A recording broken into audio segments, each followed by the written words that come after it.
Hi అండి. Welcome back to our channel. ఇట్లు మీ ఐశ్వర్య. మార్నింగే వెదర్ అయితే భలే కూల్‌గా ఉంది. చిన్నగా వర్షం కూడా ఇప్పుడే స్టార్ట్ అయ్యింది. మేము షిరిడీ నుంచి వచ్చినప్పటి నుంచి రోజు ఏదో ఒక టైంలో వర్షం పడుతుంది. సో, క్లైమేట్ ఇంత కూల్‌గా ఉన్నప్పుడు మంచి టీతో స్టార్ట్ చేద్దామని అయితే టీ పెట్టుకున్నాను. ఇంకా పిల్లలకి పాలు కూడా కాచేసి చల్లారబెట్టాను. ఇంత మార్నింగే ఎందుకు లేచాను అంటే ఐషుకి స్కూల్ స్టార్ట్ అయిపోయింది. అంటే మే 15థ్ నుంచి స్కూల్ స్టార్ట్ అయిందనమాట. కానీ 15థ్‌ని మేము పంపించలేదు. 16థ్ నుంచి వెళ్తుంది. అంటే ఈ వ్లాగ్ వచ్చేసి 16థ్ అనమాట. ఇంకా మార్నింగే లేచి చింతపండు ఉడకపెట్టేశాను. ఇవాళ పులిహోర చేద్దామని. ఇంకా పులిహోరకి కావాల్సినవన్నీ తీసుకొని పెట్టుకున్నాను.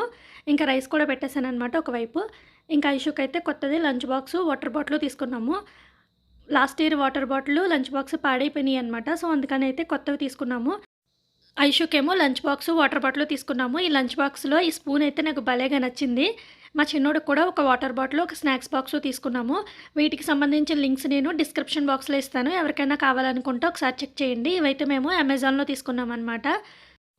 టైం అయిపోతుందని చెప్పేసి ఐషుకి లంచ్ బాక్స్ పెడుతున్నాను. దీని స్పూన్ అయితే ఇలా కింద పెట్టుకోవాలి. తర్వాత బాక్స్ పెట్టుకోవాలనమాట. 4 కంపార్ట్మెంట్స్ లాగా ఇచ్చాడు కదా! నేను రెండింట్లో పులిహోర పెట్టేశాను. ఎక్కువైపోయిందంట. ఇంటికొచ్చి గోల పెట్టేసింది. నేను తినలేకపోయాను. ఓన్లీ ఒక దాంట్లోనే పెట్టమని చెప్పింది. ఇంకా నెక్స్ట్ డే నుంచి ఓన్లీ వైట్ రైస్ మాత్రమే పెడతాను ఒక దాంట్లో. ఇంక ఈ బాక్స్‌లో అయితే కర్రీ వేసుకోవడానికనమాట. కానీ ఈరోజు కర్రీ ఏం లేదు కాబట్టి మిక్చర్ వేసేసాను. స్నాక్స్ టైంలో తినడానికి. బాక్స్ బయటే తీసి పెట్టేస్తాను. దీనికి ఇండివిజువల్‌గా క్యాప్ కూడా ఉందనమాట ఈ బాక్స్‌కి. ఇంకా మిక్చర్‌లో ఉన్న బాదం పప్పు అవన్నీ తీసేసాను. ఎందుకంటే మా ఐషు తినదు. పడేస్తది. ఇంక అందుకని ముందే తీసి బయట పెట్టేశాను. ఫస్ట్ డే స్కూల్ కాబట్టి కొంచెం ఎక్సైట్‌మెంట్ ఉంటది. ఇంకా మార్నింగే హెడ్ బాత్ అది చేయించి, ఇంకా నీట్‌గా ఫ్రెంచ్ ప్లేట్ అయితే వేశాననమాట. భలేగా ఉంది కదా! హెయిర్ స్టైలు చాలా బా వచ్చింది ఇవాళ. మా ఇషుకి హెయిర్ చూడండి ఎంతుందో. ఇంత హెయిర్ ఉన్నప్పుడు మేము 3 టైమ్స్ హెయిర్ కట్ చేపించామనమాట. మా ఇషుకి నాకు లాంగ్ హెయిర్ అంటే ఇష్టము. కానీ వాళ్ళ డాడీకేమో షార్ట్ హెయిర్ అంటేనే ఇష్టము పిల్లలకి. షార్ట్ హెయిర్‌లోనే పిల్లలు క్యూట్‌గా ఉంటారని చెప్పేసి అంటా ఉంటారు. సో, అందుకని తీసుకెళ్ళి హెయిర్ కట్ చేయించేస్తారు ఎప్పుడు కూడా. ఇప్పుడు కూడా చేయించేస్తానంటున్నారు. కానీ నేను ఐషు ఒప్పుకోవట్లేదనమాట. ఇంకా మార్నింగ్ 6కి వేయాల్సిన మిల్క్ ప్యాకెట్స్ అవి ఇప్పుడు వేశాడు 8:00కి. ఇంకా ఐషునైతే కిందకి తీసుకెళ్ళి బస్సు ఎక్కించేసి వచ్చేసామనమాట. అంటే మేము 8కి వెళ్ళాము. బస్సేమో 8:30కి వచ్చింది. ఇంకా 8:30 వరకు అక్కడ వెయిట్ చేసి బస్సు ఎక్కించి వచ్చాను ఇంటికి. ఇంకా టైం ఇప్పుడు 9:15 అవుతుంది. ఇంకా మా చిన్నోడైతే లేవలేదు. సో, ఇప్పుడు లేచి ఇంకా బ్రష్ చేపించి మిల్క్ ఇచ్చాను. మిల్క్ తాగేసాడు. కాసేపు కూర్చున్నాడనమాట. ఇంకా మార్నింగ్ పులిహోర చేశాను కదా! ఇంకా అదే బ్రేక్‌ఫాస్ట్ ఇవాళ. మా హస్బెండ్ కూడా పులిహోర తినేసి ఆఫీస్‌కెళ్ళిపోయారు. ఇంకా బ్రేక్‌ఫాస్టు ఐషుకి లంచ్ బాక్స్ రెండింటికి సరిపడగా చేసేసాననమాట. ఇంకా బ్రేక్‌ఫాస్ట్ చేసేసాము నేను, మా చిన్నోడుని. చేసేసిన తర్వాత ఇవాళ కొంచెం మామిడికాయ తురుము పచ్చడి చేద్దామనేసి అయితే అన్నీ రెడీ చేసి పెట్టుకున్నాను. చేసేసాను. చాలా బా వచ్చింది. పచ్చడైతే నేను ఆల్రెడీ షార్ట్స్‌లో అప్‌లోడ్ చేశాను. ఎవరికైనా ఇంట్రెస్ట్ ఉంటే గనుక ఒకసారి చెక్ చేయండి. డిస్క్రిప్షన్ బాక్స్‌లో లింక్ ఇస్తాను. ఇంకా పచ్చడంతా అయిపోయిన తర్వాత గిన్నెలో లాస్ట్‌లో కొంచెం అన్నం వేసుకొని కలుపుకుంటే భలే టేస్టీగా ఉంటది. సో, ఇంకా ఆఫ్టర్‌నూన్ కర్రీ ఏం చేయలేదు నేను. ఎందుకంటే మా చిన్నోడు పులిహోర తినేసాడనమాట. మా హస్బెండ్ ఏమో లంచ్‌కి రానని చెప్పారు. సో, అందుకని ఇంకా మార్నింగు రైస్ కూడా పెట్టేశాను ఆఫ్టర్‌నూన్‌కి. ఇంకా కర్రీ ఏం చేసుకోలేదు. నేనైతే ఆ పికిల్ వేసుకొని కొంచెం కర్డ్ ఏసుకొని తినేసాను. ఇంకా ఈవినింగు మా ఇషుని తీసుకురావడానికి ఇద్దరం కలిసి వెళ్తున్నామనమాట. నేను మా చిన్నోడుని. ఇప్పుడు గూడా మేము 4కి వచ్చేసామనమాట కిందకి. కానీ బస్సేమో 4:30కి వచ్చింది. ఫస్ట్ డే కాబట్టి కొంచెం కన్‌ఫ్యూజ్ అయింది. ఇంకా అక్కడికి వెళ్ళిన తర్వాత ఈ నెయిల్స్ ఎంతమందికి గుర్తున్నాయో కామెంట్ చేయండి. చిన్నప్పుడు ఇలా పెట్టుకొని ఆడుకునేవాళ్ళము. సో, మా చిన్నోడికి కూడా పెట్టాననమాట. 2 హ్యాండ్స్‌కి పెట్టించుకున్నాడు చక్కగా. కానీ పెట్టినంత సేపు కూడా ఉంచుకోలేదు. ఒకటి తీసి పడేసాడనమాట. కానీ భలేగా ఉన్నాయి. ఇవన్నీ చిన్నప్పుడు ఆడుకునే ఆటలు. ఇప్పుడు పిల్లలకైతే ఇవన్నీ కొత్తగా అనిపిస్తాయి గానీ, మనకైతే ఇవన్నీ బాగా తెలుస్తాయి. 4:30కి బస్సొచ్చింది. వచ్చిన తర్వాత ఇంక ఇంటికొచ్చేసాము. ఇంటికి వచ్చిన వెంటనే ఇద్దరు కూడా 2 బుర్రకాయలు పట్టుకెళ్ళి టీవీలో పెట్టేశారు. ఈ సమ్మర్ హాలిడేస్‌లో టీవీ చూడడం బాగా అలవాటైపోయిందనమాట వీళ్ళకి.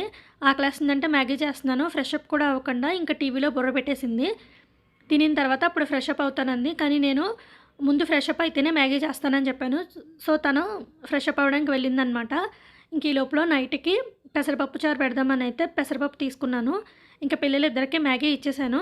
అసలు యాక్చువల్‌గా కందిపప్పుతో పప్పుచారు చేద్దామనుకున్నాను. కానీ కందిపప్పు అయిపోయింది. నేను చూసుకోలేదు. ఆల్రెడీ లిస్ట్ కూడా రాయమని చెప్పారు. నేను రాయలేదనమాట లిస్టు. సో, నాదే తప్పు కాబట్టి ఇంకా సైలెంట్‌గా పెసరపప్పుతో అయితే పప్పుచారు చేసేద్దామనేసి పెట్టాను స్టవ్ మీద. కొంచెం ఉడికింది. ఉడికిన తర్వాత ఇంక స్టవ్ ఆరిపోయిందనమాట. గాలిక్కని ఆగిపోయిందేమో అని వచ్చి చూస్తే గ్యాస్ అయిపోయింది. ఎప్పుడు ఇంతే మా హస్బెండ్ ఇంటి దగ్గర లేని టైంలో గ్యాస్ అవుతది. ఇప్పుడైతే కొంచెం నేను సిలిండర్ చేంజ్ చేయడం నేర్చుకున్నాను. ఇదివరకు అయితే గ్యాస్ అయిపోతే ఇంకా మా హస్బెండ్ ఆఫీస్ నుంచి వచ్చేదాకా ఏం వండకుండా అలా కూర్చొని ఉండేదాన్ని. ఎందుకంటే నాకు వచ్చేది కాదనమాట. ఇప్పుడు కూడా అంత పర్ఫెక్ట్‌గా ఏం రాదు. కాకపోతే నేర్చుకున్నాను. కొత్త సిలిండర్‌కి వైట్ క్యాప్ ఉంటది కదా! ఆ క్యాప్ తీయడానికి నాకు ఒకసారి 2 అవర్స్ పట్టిందనమాట. ట్రై చేసి ఎంత విసుగొచ్చేసిందో. ఇంకా మా హస్బెండ్‌కి ఫోన్ చేసి అడిగితే అది ఎలా లాగాలో చెప్పారు. అప్పుడు ట్రై చేస్తే అప్పుడొచ్చింది. నేను ఒక 4, 5 టైమ్స్ నుంచే గ్యాస్ సిలిండర్ చేంజ్ చేస్తున్నాను. ఇదివరకు అయితే ఇంకా మా హస్బెండ్ వచ్చేదాకా అలానే ఉండిపోయేదాన్ని. ఇప్పుడు కూడా చేంజ్ చేస్తున్నాను గానీ నాకు లీక్ అవుతదేమోనని భయం. అందుకే వెంటనే స్మెల్ చూసుకుంటాను ఫస్టు. గ్యాస్ సిలిండర్ సెట్ చేసి ఇంకా స్టవ్ మీద మళ్ళీ పప్పు పెట్టేశాను. రైస్ ఆల్రెడీ మార్నింగ్ పెట్టేశాను.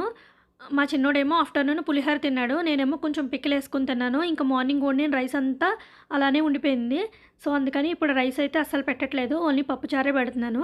ఇంక ఈ లోపల ఏమంటే మా చిన్నోడికి వాటర్ బాటిల్ కూడా ఆర్డర్ చేశాము అని చెప్పాను కదా! ఆ వాటర్ బాటిల్ అయితే వచ్చింది. స్నాక్స్ బాక్స్ కూడా ఆర్డర్ చేశాము. అది క్లిప్ మిస్ అయిందనమాట ఈ వీడియోలో. ఇంకా వాటర్ బాటిల్‌కి స్టిక్కర్స్ ఇచ్చారు. ఇంకా స్టిక్కర్స్ అన్నీ భలేగా అంటించుకున్నాడు. ఈ వాటర్ బాటిల్ మా చిన్నోడే సెలెక్ట్ చేసుకున్నాడు. కొమ్ములవి ఉన్నాయి కదా! సో, అది చూసి ఇంకా తనకు నచ్చిందని మేమింకా ఆర్డర్ చేశామనమాట. భలేగా ఉంది వాటర్ బాటిల్ అయితే. చూడ్డానికి క్యూట్‌గా. ఇంకా పప్పుచారు కూడా అయిపోయింది. తాలింపు వేసేసాను. ఇంకా పప్పుచారులోకి వడియాలు ఉండాలి కదా! సో, వడియాలు ఆల్రెడీ వేయించేసాను. మార్నింగ్ చేసిన మామిడికాయ తురుము పచ్చడి ఉంది కదా! అది కాంబినేషన్ అనమాట. సో, ఈ పచ్చడి కోసమే నేను ఇప్పుడు పప్పుచారు చేశాను. ఈ రెండింటి కాంబినేషన్ చాలా బావుంటది. సో, అందుకని ఈ పచ్చడైతే చాలా టేస్టీగా ఉంది. ఇన్‌స్టంట్‌గా చేసుకునే పచ్చడి. 1 వీక్ అలా ఉంటదంతే. ఎక్కువ రోజులేం నిల్వ ఉండదు. సో, అందుకని ఒక మామిడికాయతోనే చేసుకున్నాననమాట. ఇంకా వడియాలు కూడా వేయించేసాను. తర్వాత ఆల్రెడీ మార్నింగ్ రైస్ పెట్టానని చెప్పాను కదా! సో, ఇదే అనమాట. మార్నింగ్ అంతా రైస్ అంతా అలానే ఉండిపోయింది. ఇప్పుడు ఇంకేం రైస్ పెట్టలేదు. హాట్ బాక్స్‌లోనే పెట్టాను కాబట్టి లైట్‌గా వేడిగా ఉందనమాట. అంటే బాగా వేడిగా ఉందని చెప్పను. జస్ట్ లైట్‌గా వేడిగా ఉంది. డిన్నర్ చేసేసాము. డిన్నర్ అయిపోయిన తర్వాత డిషెస్ అవన్నీ కూడా క్లీన్ చేసేసుకున్నాను. మా చిన్నోడైతే సోఫాలో కూర్చొని అలా నిద్రపోతున్నాడు. ఐషు అయితే హోంవర్క్ చేసుకుంటుంది. ఫస్ట్ డే స్కూల్ అయినా కూడా హోంవర్క్ మంచిగానే ఇచ్చారు. సో, తను హోంవర్క్ చేసుకుంటుంది. ఇంక మా చిన్నోడు పడుకున్నాడు కదా! ఇంక రెస్ట్ తీసుకుందాం అనుకునేసరికి మా చిన్నోడైతే మళ్ళీ లేచి కూర్చొని ట్యాబ్ చూస్తున్నాడు. ఇప్పుడు టైము 9:30 అలా అవుతుంది. 9:20 అలా లేచేసాడనమాట నిద్ర. 9:20కి నిద్ర లేచి 12:30, 1 దాకా అస్సలు పడుకోలేదు. నెక్స్ట్ డే ఏమో ఐషుకు స్కూల్ ఉంది. మార్నింగే లేవాలి లంచ్ బాక్స్ పెట్టడానికి. ఇంక పడుకోమన్నా ఎంతకీ పడుకోలేదనమాట. 1 అలా అయింది మేము పడుకునేసరికి. మా చిన్నోడు కొంచెం ఎర్లీగా పడుకొని లేచాడంటే నాకు ఇదే భయం. మీ పిల్లలు కూడా ఎలానైతే కామెంట్ చేయండి. Please like and subscribe. Thank you.